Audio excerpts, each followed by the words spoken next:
Sila bawa fakta menongkah arus.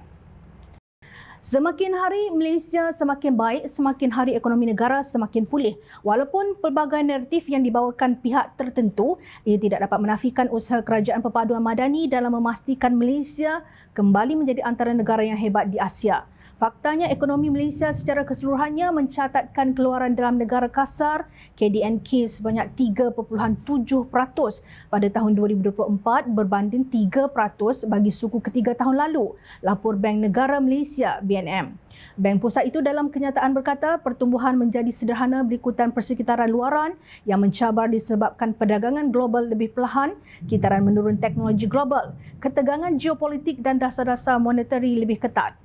Di dalam negeri, meskipun dengan ketiadaan sokongan dasar yang besar apabila ekonomi mula berkembang pada tahun 2022, kegiatan ekonomi dan keadaan pasaran pekerja yang terus pulih telah menyokong pertumbuhan pada tahun 2023. Selain itu, prestasi pertumbuhan ekonomi negara yang kukuh dimantapkan lagi oleh kedudukan luaran Malaysia yang berdaya tahan. Katanya kenyataan itu dipetik bernama. Pertumbuhan dalam aktiviti pelaburan disokong oleh pelaksanaan projek jangka masa panjang yang progresif dan pengembangan kapasiti oleh syarikat.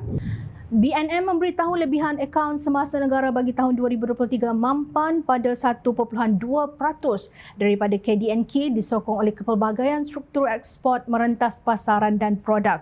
Kekukuhan kedudukan luaran juga dicerminkan oleh hutang luar negeri yang menurun kepada 68.2% daripada KDNK pada tahun 2023 berbanding 69% pada suku ketiga tahun lalu, selain kedudukan pelaburan antarabangsa bersih yang lebih tinggi iaitu 6.6%. Apa yang penting, hutang luar negeri kekal terurus berikutan profil tempoh matang dan mata wang yang menggalakkan. Keadaan itu berikutan 1/3 daripada hutang luar negeri adalah dalam denominasi ringgit sekaligus mengehadkan risiko mata wang dengan kira-kira 70% hutang mempunyai tempoh jangka sederhana dan panjang, jelasnya. Dalam pada itu, kenyataan itu memberitahu inflasi keseluruhan terus menurun kepada 1.6% pada suku keempat tahun 2023 disumbangkan oleh pengurangan inflasi makanan segar dan inflasi teras.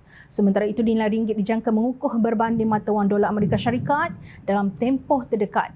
Hal itu juga dinyatakan BNM di mana pemerhati pasaran mendapati pengukuhan dolar atau kenaikan kadar faedah telah mencapai puncaknya bagi AS dan Rizab Persekutuan AS dijangka akan mula menurunkan kadar faedah sedikit masa lagi. Peserta pasaran kewangan berpandangan bahawa kadar dasar Amerika Syarikat AS telah mencapai paras tertingginya dan Federal Reserve AS akan mula mengurangkan kadar dasar pada tahun 2024 dalam keadaan disinflasi yang berterusan, kata BNM. Berlatarkan keadaan itu, jelas BNM ringgit menambah nilai sebanyak 2.1% berbanding dolar AS pada suku keempat selaras dengan mata wang serantau susulan penurunan nilai dolar AS yang meluas. Kedudukan luaran Malaysia juga kekal menyokong aliran masuk. BNM akan terus memastikan mudah tunai mencukupi untuk menyokong fungsi pasaran pertukaran asing domestik yang teratur, jelasnya. Pada masa hadapan, Bank Pusat itu menjangka pertumbuhan Malaysia bertambah baik disebabkan oleh perbelanjaan dalam negeri yang berdaya tahan dan pemulihan permintaan luaran. Pertumbuhan pada tahun 2024 akan didorong oleh perbelanjaan dalam negeri yang berdaya tahan dan permintaan luaran yang bertambah baik. Bersama-sama dengan peningkatan kitaran teknologi, permintaan luaran yang lebih kukuh dan sektor pelancongan yang terus bertambah baik akan memberikan sokongan kepada ekspor Malaysia. Di dalam negeri, perbelanjaan isi rumah akan disokong oleh pertumbuhan guna tenaga dan upah yang berterusan. Aktiviti pelaburan akan disokong oleh kemajuan lanjut projek jangka masa panjang oleh sektor swasta dan awam serta pelaksanaan inisiatif pemangkin di bawah pelbagai pelan induk nasional, kata kenyataan itu. Pada tahun 2024, ramalan BNM inflasi dijangka sederhana yang mencerminkan secara amnya keadaan kos dan permintaan stabil. Bagaimanapun, prospek inflasi terus sangat dipengaruhi oleh perubahan dasar dalam negeri mengenai subsidi dan kawalan harga serta perkembangan harga komoditi dan pasaran kewangan global. Justru kepada mereka yang mempelekeh usaha Kerajaan Perpaduan di bawah pimpinan Perdana Menteri Datuk Seri Anwar Ibrahim dalam menerajui ekonomi negara, sila bawakan hujah berfakta dalam menongkah arus kebenaran ini. Jangan hanya tahu mengeluh dan merintih dalam kepalsuan, hakikatnya berniat jahat mahu memperlihatkan kononnya kerajaan ini gagal.